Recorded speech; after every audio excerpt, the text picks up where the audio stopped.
ರಾಜ್ಯದಲ್ಲಿ 10 ಲಕ್ಷ ಬಾಂಗ್ಲಾ ವಲಸಿಗರು. ಬಿಜೆಪಿ ಜೆಡಿಎಸ್ಗೆ ಲೆಕ್ಕ ಕೊಟ್ಟಿದ್ದು ಯಾರು? ಏನಿದು ರಾಜ್ಯದಲ್ಲಿ ರಾಜಕೀಯ ಕೆಸರಚಾಟ?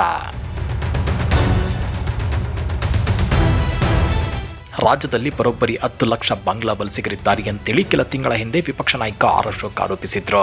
ಇದರ ಬೆನ್ನಲ್ಲೇ ಕೇಂದ್ರ ಸಚಿವ ಕುಮಾರಸ್ವಾಮಿ ಕೂಡ ಬಾಂಗ್ಲಾ ವಲಸಿಗರಿಗೆ ವೋಟರ್ ಐಡಿಗಳನ್ನ ಮಾಡಿಕೊಡಲಾಗ್ತಿದೆ ಅಂತ ದೂರಿದ್ರು. ಹಾಗಾದ್ರೆ ಕಮಲದಳ ನಾಯಕರಿಗೆ ಬಾಂಗ್ಲಾ ವಲಸಿಗರ ಲಿಸ್ಟ್ ಹೇಗೆ ಸಿಕ್ತು? ಬಾಂಗ್ಲಾ ವಲಸಿಗರು ದೇಶದ ಒಳಗೆ ನುಸುಳಿ ಬರಲು ಯಾರು ಕಾರಣ? ನುಸುಳುಕೋರರನ್ನ ತಡೆಯಲು ಕೇಂದ್ರ ಸರ್ಕಾರ ವಿಫಲವಾಗಿದೆಯಾ? ಬಾಂಗ್ಲಾ ವಲಸಿಗರ ನೆಪದಲ್ಲಿ ಕಮಲದಳ ನಾಯಕರು ರಾಜಕೀಯ ಬೇಳೆ ಬೇಯಿಸಿಕೊಳ್ತಿದ್ದಾರಾ? ಆ ಕುರಿತ ಇನ್ಸೈಡ್ ಮಾಹಿತಿಯನ್ನ ಬಿಚ್ಚಿಡ್ತೇವೆ. ಆದ್ರೆ ಅದಕ್ಕಿಂತ ಮೊದಲು ಹಲೋ ಕನ್ನಡ ಯೂಟ್ಯೂಬ್ ಚಾನಲ್ ಅನ್ನ ಸಬ್ಸ್ಕ್ರೈಬ್ ಮಾಡ್ಕೊಳ್ಳಿ. ಹಾಗೇನೇ ಪಕ್ಕದಲ್ಲಿರೋ ಬೆಲ್ ಬಟನ್ ಅನ್ನು ಪ್ರೆಸ್ ಮಾಡಿ. ಕತೆ ಎಲ್ಲಿಂದ ಶುರುವಾಯಿತು ಅಂತ ನೋಡೋದಾದ್ರೆ, ರೀಸೆಂಟ್ ಆಗಿ ರಾಜ್ಯದಲ್ಲಿ ಜೂನ್ 20ರಿಂದ ಒಂದು ಬಿಗ್ ಪ್ರೋಸೆಸ್ ಸ್ಟಾರ್ಟ್ ಆಗ್ತಿದೆ. ಅದೇ SIR ಅಂದ್ರೆ ವಿಶೇಷ ತೀವ್ರ ಮತದಾರರ ಪಟ್ಟಿ ಪರಿಷ್ಕರಣೆ. ಕರ್ನಾಟಕದ ಸುಮಾರು 5.55 ಕೋಟಿಗೂ ಹೆಚ್ಚು ಮತದಾರರ ಲಿಸ್ಟ್ ಅನ್ನ ರಿವೆರಿಫೈ ಮಾಡೋ ದೊಡ್ಡ ಪ್ಲಾನ್ ಇದು. ಇದರ ಮೇನ್ ಉದ್ದೇಶ ಏನಪ್ಪಾ ಅಂದ್ರೆ ಲಿಸ್ಟ್ ನಲ್ಲಿರೋ ನಕಲಿ ಮತದಾರರನ್ನ ಪತ್ತೆ ಹಚ್ಚಿ ಹೊರಗೆ ಹಾಕೋದು. ಆದ್ರೆ ಇಲ್ಲೇ ಇರೋದು ನೋಡಿ ಬಿಗ್ ಟ್ವಿಸ್ಟ್. ಈ SIR ಪ್ರಕ್ರಿಯೆಗೆ ಕೆಲವು ಮುಸ್ಲಿಂ ಸಂಘಟನೆಗಳು ವಿರೋಧ ವ್ಯಕ್ತಪಡಿಸಿ ಹೇಳಿಕೆಗಳನ್ನ ಕೊಟ್ಟಿವೆ. ಅದ್ಯಾವಾಗ ಈ ವಿರೋಧ ಕೇಳಿ ಬಂತು, ವಿಪಕ್ಷ ನಾಯಕ ಆರ್ ಅಶೋಕ್ ಅವರು ಫುಲ್ ಗರಂ ಆಗಿ ಪ್ರೆಸ್ ಮೀಟ್ ಮಾಡೇ ಬಿಟ್ರು. ಅಲ್ರಿ, ಈ ಪ್ರಕ್ರಿಯೆಯಿಂದ ನಕಲಿ ವೋಟರ್ಸ್ ಲಿಸ್ಟ್ ನಿಂದ ಹೊರಗೆ ಹೋಗ್ತಾರೆ. ಇದು ರಾಷ್ಟ್ರೀಯ ಹಿತಾಸಕ್ತಿ ಮತ್ತು ದೇಶದ ಭದ್ರತೆಗೆ ತುಂಬಾನೇ ಮುಖ್ಯ. ಪರಿಸ್ಥಿತಿ ಹೀಗಿರುವಾಗ ಕೆಲವು ಸಂಘಟನೆಗಳು ಅದ್ಯಾಕೆ ಈ ಪ್ರಕ್ರಿಯೆಗೆ ಹೆದರಬೇಕು? ಇವರ ಒಳಗಡೆ ಏನೋ ಕಳ್ಳತನ ಇದೆಯಾ ಅಂತ ಆರ್ ಅಶೋಕ್ ನೇರವಾಗಿ ಪ್ರಶ್ನೆ ಮಾಡಿದ್ರು. ಇಲ್ಲಿಂದಲೇ ಅಸಲಿ ವಿವಾದ ಕಿಡಿ ಹೊತ್ತಿಕೊಂಡಿದ್ದು. ಇನ್ನ ಆರ್ ಅಶೋಕ್ ಅವರು ಇಷ್ಟಕ್ಕೆ ನಿಲ್ಲಿಲ್ಲ. ಕಂಪ್ಲೀಟ್ ಇಂಡಿಯಾದ ಲೆಕ್ಕ ಹಿಡಿದು ಬಿಗ್ ಬಾಂಬ್ ಸಿಡಿಸಿದ್ರು.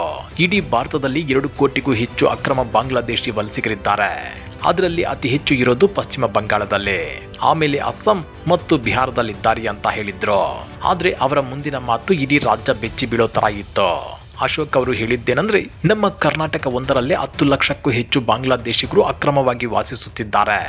ಒಂದು ವೇಳೆ ಈ ವಿಷಯದಲ್ಲಿ ಯಾರಾದರೂ ನಮಗೆ ಚಾಲೆಂಜ್ ಮಾಡಿದ್ರೆ ಅವರು ಬೆಂಗಳೂರಿನಲ್ಲಿ ಎಲ್ಲೆಲ್ಲಿ ಯಾವ ಏರಿಯಾದಲ್ಲಿ ವಾಸಿಸುತ್ತಿದ್ದಾರೆ ಅಂತ ನಾನೇ ವೈಯಕ್ತಿಕವಾಗಿ ಕರೆದುಕೊಂಡು ಹೋಗಿ ತೋರಿಸೋಕೆ ರೆಡಿ ಇದ್ದೇನೆ ಅಂತ ಓಪನ್ ಚಾಲೆಂಜ್ ಹಾಕಿದ್ರು. ಅಷ್ಟೇ ಅಲ್ಲ, ಇದಕ್ಕೆ ಪ್ರೂಫ್ ಅನ್ನೋ ತರ ಒಂದು ಶಾಕಿಂಗ್ ಮಾಹಿತಿಯನ್ನ ಬಿಚ್ಚಿಟ್ಟಿದ್ರು. ಕಳೆದ ಒಂದೇ ತಿಂಗಳ ಒಳಗಡೆ ಬೆಂಗಳೂರು ಪೊಲೀಸರು ಸುಮಾರು 250 ಅಕ್ರಮ ಬಾಂಗ್ಲಾದೇಶಿ ವಲಸಿಗರನ್ನ ಐಡೆಂಟಿಫೈ ಮಾಡಿದ್ದಾರೆ. ಅವರನ್ನ ವಾಪಸ್ ಕಳಿಸೋಕೆ ಭದ್ರತಾ ಸಂಸ್ಥೆಗಳಿಗೆ ಹಸ್ತಾಂತರಿಸಲಾಗಿದೆ. ಇಂಟ್ರೆಸ್ಟಿಂಗ್ ಅಂದ್ರೆ ಬರೋಬ್ಬರಿ 65 ಲಕ್ಷ ರೂಪಾಯಿ ವೆಚ್ಚದಲ್ಲಿ ಅವರನ್ನ ಬೆಂಗಳೂರಿನಿಂದ ಬಾರ್ಡರ್ಗೆ ವಿಮಾನದಲ್ಲಿ ಕರೆದುಕೊಂಡು ಹೋಗಲಾಗಿದೆ. ಇದು ಯಾವುದೋ ಗಾಳಿ ಸುದ್ದಿಯಲ್ಲ, ಅಫಿಷಿಯಲ್ ದಾಖಲೆಯಲ್ಲಿದೆ ಅಂತ ಆರ್ ಅಶೋಕ್ ಘಂಟಾಘೋಷವಾಗಿ ಹೇಳಿದ್ರು. ಆರ್ ಅಶೋಕ್ ಅವರು 10 ಲಕ್ಷ ಲೆಕ್ಕ ಕೊಟ್ಟು ಸುಮ್ಮನಾದ್ರೆ, ಇತ್ತ ಕೇಂದ್ರ ಸಚಿವ HD ಕುಮಾರಸ್ವಾಮಿ ಅವರು ಮತ್ತೊಂದು ಲೆವೆಲ್ ಅಟ್ಯಾಕ್ ಸ್ಟಾರ್ಟ್ ಮಾಡಿದ್ರು. ಮೈಸೂರು, ಮಂಡ್ಯ, ರಾಮನಗರ ಮತ್ತು ಬೆಂಗಳೂರು ಗ್ರಾಮಾಂತರ ಜಿಲ್ಲೆಗಳಲ್ಲಿ ಕಳೆದ 4 ವರ್ಷಗಳಿಂದ ಈ ಅಕ್ರಮ ಬಾಂಗ್ಲಾ ನುಸುಳುಕೋರರ ಸಂಖ್ಯೆ ದಿನದಿಂದ ದಿನಕ್ಕೆ ರಾಕೆಟ್ ವೇಗದಲ್ಲಿ ಜಾಸ್ತಿ ಆಗ್ತಿದೆ. ಆದ್ರೆ ರಾಜ್ಯ ಸರ್ಕಾರ ಇದರ ಬಗ್ಗೆ ಕಣ್ಮುಚ್ಚಿ ಕುಳಿತಿದೆ ಅಂತ ದೂರಿದ್ರು. ಅದರಲ್ಲೂ ಕುಮಾರಸ್ವಾಮಿ ಅವರು ಒಂದು ವಿಡಿಯೋ ಬಿಡುಗಡೆ ಮಾಡಿ ಸಖತ್ ಗಂಭೀರ ಆರೋಪ ಮಾಡಿದ್ರು. ಅದೇನಂದ್ರೆ, ರಾಮನಗರದಲ್ಲಿ ನಡೆಯುತ್ತಿರೋ ಈ SIR ಪ್ರಕ್ರಿಯೆಯಲ್ಲಿ ವ್ಯಾಪಕ ಅಕ್ರಮಗಳು ನಡೆಯುತ್ತಿವೆ. ಮುಖ್ಯಮಂತ್ರಿಗಳ ಪ್ರಭಾವವನ್ನು ಬಳಸಿಕೊಂಡು ಈ ಬಾಂಗ್ಲಾದೇಶದ ವಲಸಿಗರನ್ನ ಕಳ್ಳ ಮತದಾರರನ್ನಾಗಿ ಕನ್ವರ್ಟ್ ಮಾಡಿ ಪೋಷಿಸಲಾಗ್ತಿದೆ ಅಂತ ಸ್ಟ್ರೈಟ್ ಆಗಿ ಸಿಎಂ ಕಡೆ ಬೆರಳು ತೋರಿಸಿದ್ರು. ಅಂದ್ರೆ ವಿಪಕ್ಷಗಳ ಪ್ರಕಾರ ಕಾಂಗ್ರೆಸ್ ತನ್ನ ವೋಟ್ ಬ್ಯಾಂಕ್ ಗಟ್ಟಿಗೊಳಿಸಿಕೊಳ್ಳೋಕೆ ಈ ಅಕ್ರಮ ವಲಸಿಗರನ್ನ ಬಳಸಿಕೊಳ್ತಿದೆ ಅನ್ನೋದು ಮೇನ್ ಪಾಯಿಂಟ್. ಹಾಗಾದ್ರೆ ಬಾಂಗ್ಲಾದೇಶಿಗರು ಬೆಂಗಳೂರಿಗೆ ಬಂದಿದ್ದು ಹೇಗೆ? ಗಡಿ ರಕ್ಷಿಸಲು ಆಗಲ್ಲ, ರಾಜ್ಯದ ಮೇಲೆ ಆರೋಪ ಮಾಡ್ತೀರಾ? ಕಮಲದಳ ವಿರುದ್ಧ ಸಚಿವ ಪ್ರಿಯಾಂಕ್ ಖರ್ಗೆ ಕೆಂಡಾಮಂಡಲ. ಅದ್ಯಾವಾಗ ಇಬ್ಬರು ಬಿಗ್ ಲೀಡರ್ಸ್ ಈ ರೇಂಜ್ಗೆ ಅಟ್ಯಾಕ್ ಮಾಡಿದ್ರು, ಇತ್ತ ಕಾಂಗ್ರೆಸ್ ಪಾಳಿಯ ಸುಮ್ಮನೆ ಕೂರ್ಲಿಲ್ಲ. ಗೃಹ ಸಚಿವ ಪ್ರಿಯಾಂಕ್ ಖರ್ಗೆ ಅವರು ಇಂಟರ್ನ್ಯಾಷನಲ್ ಲೆವೆಲ್ ಕೌಂಟರ್ ಕೊಟ್ಟಿದ್ದಾರೆ. ಖರ್ಗೆ ಅವರು ಬಿಜೆಪಿ ಮತ್ತು ಕೇಂದ್ರ ಸರ್ಕಾರದ ವಿರುದ್ಧ ತೀವ್ರ ವಾಗ್ದಾಳಿ ನಡೆಸಿ ಕೇಳಿದ ಪ್ರಶ್ನೆಗಳು ನಿಜಕ್ಕೂ ಯೋಚನೆ ಮಾಡುವಂತದ್ದೇ. ಸಚಿವ ಪ್ರಿಯಾಂಕ್ ಖರ್ಗೆ ಕೇಳಿದ್ದಿಷ್ಟು, ಬಿಜೆಪಿ ನಾಯಕರು ನಾವು ಬಾಂಗ್ಲಾದೇಶಿಗರಿಗೆ ಸರ್ಟಿಫಿಕೇಟ್ ಕೊಟ್ಟಿದ್ದೀವಿ ಅಂತ ಬೊಬ್ಬೆ ಹೊಡೆಯುತ್ತಿದ್ದಾರೆ. ಆದ್ರೆ ನನ್ನ ಸಿಂಪಲ್ ಪ್ರಶ್ನೆ ಏನಂದ್ರೆ, ಅಸಲಿಗೆ ಈ ಬಾಂಗ್ಲಾದೇಶದವರು ಬೆಂಗಳೂರಿಗೆ ಬರುತ್ತಿರೋದು ಹೇಗೆ? ದೇಶದ ಅಂತಾರಾಷ್ಟ್ರೀಯ ಗಡಿಯನ್ನು ರಕ್ಷಿಸೋದು ಯಾರ ಜವಾಬ್ದಾರಿ? ಕರ್ನಾಟಕ ಸರ್ಕಾರದ ಅಥವಾ ಕೇಂದ್ರದ ಮೋದಿ ಸರ್ಕಾರದ? ನಮ್ಮ ಕರ್ನಾಟಕಕ್ಕೆ ಬಾಂಗ್ಲಾದೇಶದ ಜೊತೆ ಏನಾದ್ರೂ ಬಾರ್ಡರ್ ಇದೆಯಾ? ಬಾರ್ಡರ್ ಸೆಕ್ಯೂರಿಟಿಯನ್ನ ಸರಿಯಾಗಿ ನೋಡಿಕೊಳ್ಳೋಕೆ ಯೋಗ್ಯತೆ ಇಲ್ಲದವರು ಈಗ ರಾಜ್ಯ ಸರ್ಕಾರದ ಮೇಲೆ ಗೂಬೆ ಕೂರಿಸ್ತಿದ್ದಾರೆ ಅಂತ ಫುಲ್ ಖಾರವಾಗಿ ಕಿಡಿಕಾರಿದ್ದಾರೆ. ಜೊತೆಗೆ ನಾವು ಜವಾಬ್ದಾರಿಯುತ ಸರ್ಕಾರ, ಯಾವುದೇ ಕಾರಣಕ್ಕೂ ಅಕ್ರಮ ವಲಸಿಗರಿಗೆ ನಾವು ಶಾಶ್ವತ ನಿವಾಸ ಪ್ರಮಾಣ ಪತ್ರ ನೀಡಲ್ಲ. ಗಡಿ ಕಾಯುವಲ್ಲಿ ಫೇಲ್ ಆಗಿರೋ ಕೇಂದ್ರ ಸರ್ಕಾರ ಮೊದಲು ತಾನು ಉತ್ತರಿಸಲಿ. ಪ್ರತಿದಿನ ಉತ್ತರ ಪ್ರದೇಶದಲ್ಲೂ ಬಾಂಗ್ಲಾದೇಶಿಗರು ಅಂತಾರೆ, ಪಶ್ಚಿಮ ಬಂಗಾಳದಲ್ಲೂ ಇದ್ದಾರೆ ಅಂತಾರೆ. ಅದೇ ರೀತಿ ಈಗ ಕರ್ನಾಟಕದಲ್ಲೂ ಬಾಂಗ್ಲಾದೇಶಿಗರಿದ್ದಾರೆ ಅಂತಿದ್ದಾರೆ. ಹಾಗಾದ್ರೆ ಕೇಂದ್ರದ BSF ಏನ್ ಮಾಡ್ತಿದೆ? ನುಸುಳುಕೋರರು ದೇಶದೊಳಗೆ ಹೇಗೆ ಪ್ರವೇಶಿಸುತ್ತಿದ್ದಾರೆ ಎಂಬುದಕ್ಕೆ ಮೊದಲು ಪ್ರಧಾನಿ ಮೋದಿ ಉತ್ತರ ಕೊಡಲಿ ಅಂತ ಸವಾಲ್ ಹಾಕಿದ್ದಾರೆ. ಸಚಿವ ಪ್ರಿಯಾಂಕ್ ಖರ್ಗೆ ಅವರ ಬೆನ್ನಲ್ಲೇ DCM ಡಾಕ್ಟರ್ G ಪರಮೇಶ್ವರ್ ಅವರು ಕೂಡ ಈ ವಿವಾದಕ್ಕೆ ತಾರ್ಕಿಕ ಕ್ಲಾರಿಟಿ ಕೊಟ್ಟಿದ್ದಾರೆ.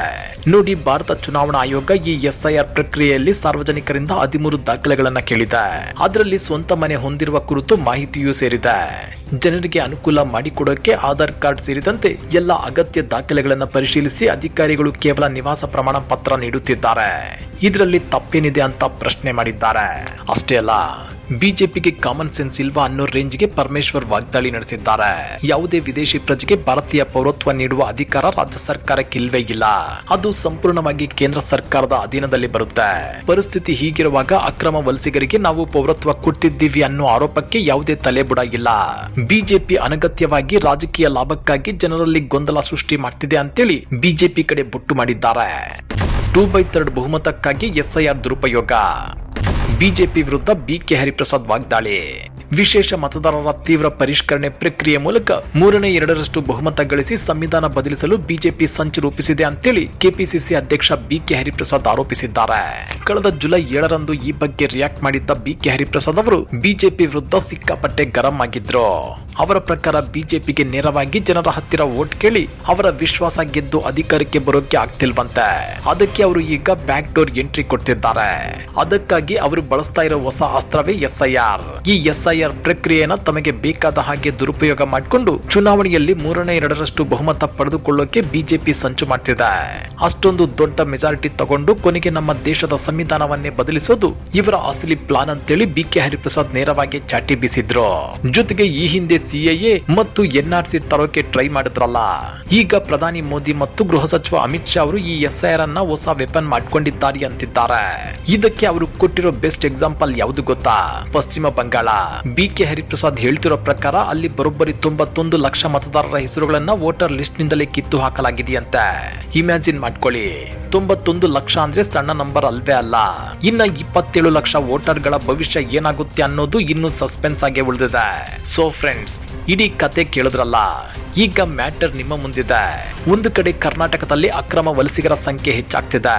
ಅದಕ್ಕೆ ರಾಜ್ಯ ಸರ್ಕಾರದ ವೋಟ್ ಬ್ಯಾಂಕ್ ಪಾಲಿಟಿಕ್ಸ್ ಕಾರಣ ಅಂತೇಳಿ ಬಿಜೆಪಿ JDS ಆರೋಪ ಮಾಡ್ತಿದ್ರೆ, ಇನ್ನೊಂದು ಕಡೆ ಇಂಟರ್ ನ್ಯಾಷನಲ್ ಬಾರ್ಡರ್ ಕಾಯೋಕ್ಕಾಗದ ಕೇಂದ್ರದ ವೈಫಲ್ಯವನ್ನ ಮುಚ್ಚಿಕೊಳ್ಳೋಕೆ ಬಿಜೆಪಿ ಇಂತಹ ಸುಳ್ಳು ಕತೆ ಕಟ್ಟಿದೆ ಅಂತೇಳಿ ಕಾಂಗ್ರೆಸ್ ತಿರುಗೇಟನ್ನ ಕೊಡ್ತಿದೆ.